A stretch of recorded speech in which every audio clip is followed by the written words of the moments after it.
મિત્રો, જો તમને માની દુઆઓથી પ્રેમ છે તો ચેનલને સબસ્ક્રાઇબ કરી દો. ઇન ધીસ વિડીયો વહાલા દોસ્તો, વિડીયોને અંત સુધી જરૂર જોજો. જોઈને તમારા પણ રૂવાડા ઊભા થઈ જશે. આ વાર્તા ઘણા સમય બેપેણુસના અને મોટું છે. મેં કહ્યું ઠીક છે, હું બાબુજી સાથે ચાલી જઈશ તો મિત્રો હવે હું તમને મારા બાબુજી વિશે કહું. એટલે કે મારા સસરાની વાત કરીએ તો મારા સસરા 60 વર્ષની આસપાસ હશે, પરંતુ આ ઉંમરે પણ તેઓ ખૂબ જ મજબૂત અને શક્તિશાળી છે. તેથી અમારા પરિવારને ખૂબ જ મજબૂત કોઈ વસ્તુની કમી નથી. અમારી પાસે નોકર છે, કાર અને બંગલો છે. મારી પણ એક દીકરી છે, પરંતુ તે ટેસ્ટ ટ્યુબ પ્રક્રિયા દ્વારા જન્મ છે. હા, મારી પુત્રીનો જન્મ મારા પતિએ નથી કર્યો, કારણ કે મારા પતિમાં વધુ શક્તિ ન હતી. અને આ ફક્ત હું અને મારા સસરા જ જાણીએ છીએ, અને ઘરના બીજા કોઈને ખબર નથી. મારા સાસુને પણ નથી ખબર. મારા સાસુએ મને ગામ જવાનું કહ્યું ત્યારે મને અંદરથી થોડે ખુશી થઈ. હું બીજા દિવસે ગામ જવાની તૈયારી કરવા લાગી. પછી હું મારા સાસુ સસરાના રૂમમાં ગઈ. હું સાડીનો પલ્લુ હંમેશા માથે રાખતી નથી. અમારા ઘરની પરંપરા હતી કે પલ્લુ વગર કોઈ પુરુષની સામે ન જવું. જો હું બહુ સંસ્કારી હોઉં છું. હવે હું મારા સસરાના રૂમમાં આવી, પણ મેં કહ્યું, બાબુજી, વધુ સમય સુધી પુસ્તક વાંચશો નહીં. અમારે વહેલા કામે જવાને સુધી પુસ્તક વાંચશો નહીં. મેં મારા સસરાની બેગમાં પણ કેટલીક વસ્તુઓ રાખી હતી, પણ હવે સસરાનું ધ્યાન બીજે ક્યાંક હતું. પુસ્તક એક વાંચવાને બદલે હું તમને એક વાત કહેવાનું ભૂલી ક્યાંક હતું. પુસ્તક એક વાંચવાને બદલે હું તમને એક વાત કહેવાથી છું. ખૂબ જ ગોરી છું અને થોડી જાડી, અને મારી ઉંમર 40 વર્ષની છે, અને હું દેખાવમાં ખૂબ જ સુંદર છું. મારી ઊંચાઈ 5 ફૂટ ઇંચ છે, તેથી તમે કલ્પના કરી શકો મારી આંખો કેવી હશે. હા, મારી આંખો થોડી સુંદર છે. હું પપૈયા જેવી છોકરી છું. અમે બપોરે થોડા મોડા નીકળ્યા અને મારા સસરા ગાડી ચલાવી રહ્યા હતા. ટ્રાફિકને કારણે અમે સાંજે 7 વાગ્યે હરિત ગામ પહોંચ્યા. અમારું અહીં એક ઘર છે, એક નાનો બંગલો છે. તે નાના પહાડ પર આવેલો છે, પરંતુ કાર ત્યાં જઈ શકે નહીં. એક માળનું ઘર, સુંદર પર્વતો, ઠંડો પવન. અમારા કેટલાય સંબંધીઓ પણ હતા, તેથી તેઓએ અમને રાત્રિ ભોજન માટે આમંત્રણ આપ્યું. અમારા ઘરની સંભાળ રાખનાર એક રોકડરામ પણ હતો, પરંતુ તેના પરિવારના એક સભ્યની તબિયત ખરાબ હતી, તેથી તે સવારે જ જવાનો હતો, અને દરેકને તેમના ગામ જવાની મંજૂરી આપવામાં આવી હતી. અને અમે એક સંબંધીના ઘરે જમવા ગયા. વાસ્તવમાં અમે ખાવા પીવાની તમામ વસ્તુઓ ત્યાં લીધી હતી, અને અમારી વચ્ચે કેટલું ઘરેલું બાબતો થઈ. ઘરમાં રાજકારણ ચાલી રહ્યું હતું. તે રાત્રે મારા મોટા સાસુ પણ અમારા ઘરે રોકાયા હતા, અને મારા સસરા મારી મોટી સાસુના પતિ સાથે દારૂ પી રહ્યા હતા. બીજા દિવસે મંગળવાર હતો. બીજા દિવસે સસરા તેમના કામે ગયા હતા, અને હું મારી મોટી સાસુ સાથે હતી. તે રાત્રે અમે મારી મોટી સાસુના ઘરે જમ્યા હતા, અને મારા સસરા મારી મોટી સાસુના પતિ સાથે ઘરમાં દારૂની મજા માણી રહ્યા હતા. મારા સસરા પણ દારૂ પીવે છે, પણ તેને મારા પતિ જેવી આદતથી. પછી સસરાથી ત્યાં નીકળી ગયા. હું બંગલે જાઉં છું. મોટી સાસુએ કહ્યું, તમે જાઓ, થોડીવાર વાત કરી છે. હું પણ મોટી સાસુના ઘરેથી નીકળી ગઈ. બહાર જોરદાર વરસાદ પડી રહ્યો હતો, તેથી મારી મોટી સાસુએ મને છત્રી આપી, અને હું મારા માથા પર સાડીનો પલ્લું હતું. જ્યારે હું ઘરે પહોંચી ત્યારે મારા સસરાએ ફરી દારૂ પીને ટીવી જોતા હતા. હું ઘરે આવી, પણ વરસાદ અને પવનને કારણે મારું ઘર ઘણું મોટું જ હતું.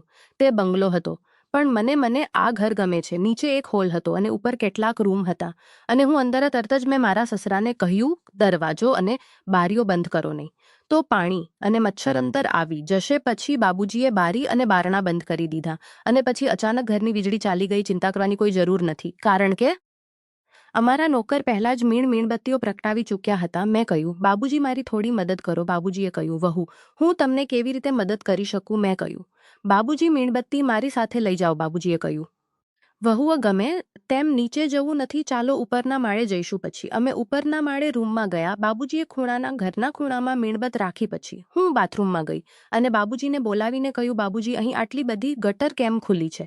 તમે જુઓ અને પાણી બંધ કરો. બાબુજી બાથરૂમમાં આવ્યા અને નળ બંધ કરવા લાગ્યા, પણ ભૂલથી મને ફરી મોકલવામાં આવ્યો. હા, મેં વાદળી રંગની સાડી પહેરેલી હતી, અને સાડન સાડીનો પલ્લુ મારા માથા પર હતો. ત્યારે મેં જોયું કે બાબુજી ચૂપચાપ મારી સામે જોઈ રહ્યા હતા. વરસાદને કારણે મારી સાડી સાવ ધોવાઈ ગઈ હતી, અને બાબુજી મારી સામે જોઈ રહ્યા હતા. એક દિવસ એવું બન્યું કે હું ઘરે આવી અને મેં અરીસામાં જોયું તો સામેથી મારી સાડી ઘણી ફેલાઈ ગઈ હતી, અને તે મારા શરીર પર પણ ચોટેલી હતી. મારો યુનિફોર્મ પણ દેખાતો હતો. જેમ કે સાડી પારદર્શક હતી, મારી સુંદરતા દેખાતી હતી. સાડી પાછળથી પલળી ગઈ હતી. પછી હું થોડી વસ્તુઓ લઈને ઘર તરફ ગઈ. પછી મને પણ મજા આવવા લાગી. હું જાણી જોઈને બાબુજીની આસપાસ ફરવા લાગી.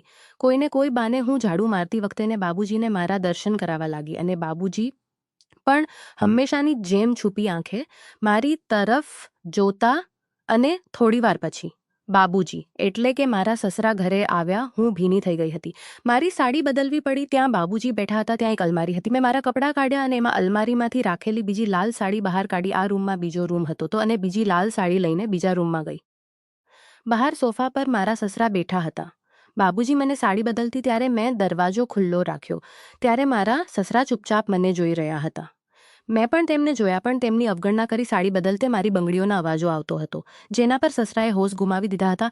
મને એ વાતની પણ મજા આવતી હતી કે કોઈ મને છુપી રીતે જોઈ રહ્યું હતું. ભલે તે મારા સસરા હોય, કોઈ ચોક્કસ મને જોઈ તો રહ્યું છે. બાબુજી હોલમાં બેઠા હતા. હું જાણતી હતી કે તેઓ મારી ક્રિયાઓ જોઈ રહ્યા હતા. મને ખબર પડી કે બાબુજી તૈયાર છે. રૂમમાં એકદમ અંધારું હતું, પણ મીણબત્તીના પ્રકાશમાં હું બધું સ્પષ્ટ જોઈ શકતી હતી. મારી અને બાબુજી વચ્ચે લગભગ 12 થી 18 ફૂટનું અંતર હતું અને તેઓ માત્ર સોફા પર બેસીને મારી સામે જોઈ રહ્યા હતા. હવે બાબુજી સાવ નશામાં હતા, કારણ કે રૂમમાં અંધારું હતું. આખરે બાબુજી તરફ થોડી ફળી. હવે તેમનું બધું સ્પષ્ટ દેખાતું હતું. મેં ઉપર રાખેલું કપડું ઉચકીને એક તરફ રાખ્યું અને બીજી સાડીનું કડું ઉચકીને ધીરે ચાલી રહ્યું હતું. બાબુજી તરફ થોડી વધુ ફળી. સાડી બદલતી વખતે મેં મારી બંગડીઓના કલરવ ગુંજતો હતો. મેં કહ્યું, બાબુજી તમારે આજનો દિવસ કેવો રહ્યો? આજે તો બહુ વ્યસ્ત હતો. આજનો દિવસ બહુ સારો હતો, પણ હું થાક્યો નથી. આ ગામની હવા બહુ સરસ છે. હવે મેં મારી સાડી પહેરી લીધી હતી અને પછી બીજા કપડાં પણ લેવા ગઈ. અને આ સમય દરમિયાન હું બાબુજી સાથે વાત કરી રહી હતી. રૂમમાં વીજળી ન હતી. મેં એક મીણબત્તી સળગાવી હતી અને તેના પ્રકાશમાં હું બાબુજીનો ચહેરો સ્પષ્ટ જોઈ શકતી ન હતી અને બાબુજી મારો ચહેરો જોઈ શકતા ન હતા. મેં બાબુજીને કહ્યું, બાબુજી, મને માં અને કાકીની બહુ ચિંતા થાય છે. બાબુજીએ કહ્યું, ઓ, તમે શું ચિંતા કરો છો? મેં કહ્યું, બાબુજી ગઈ, મારી સાથે પલંગ પર સૂઈ જાઓ. અમારો પલંગ ઘણો મોટો છે, જેથી મારા સસરા બધું જોઈ શકે. હવે છેલ્લો ભાગ બાકી હતો. બાબુજીને પૂછ્યું, બાબુજી, કેવું ગમ્યું? શું તમને બાબુજીને સંપૂર્ણ રીતે જોવાની મજા આવી? મેં કહ્યું, બાબુજી, તમે પણ બાલ્કનીમાં આવો. પછી બાબુજી પણ બાલ્કનીમાં આવ્યા. મેં તેમને ફરી પૂછ્યું, બાબુજી, તમને પણ બાલ્કનીયું લાગ્યું? બોલો. હું માથે પલ્લું લઈને ઊભી હતી. મેં કહ્યું, બાબુજી, મારે તમારાથી કંઈક વાત કરવી છે.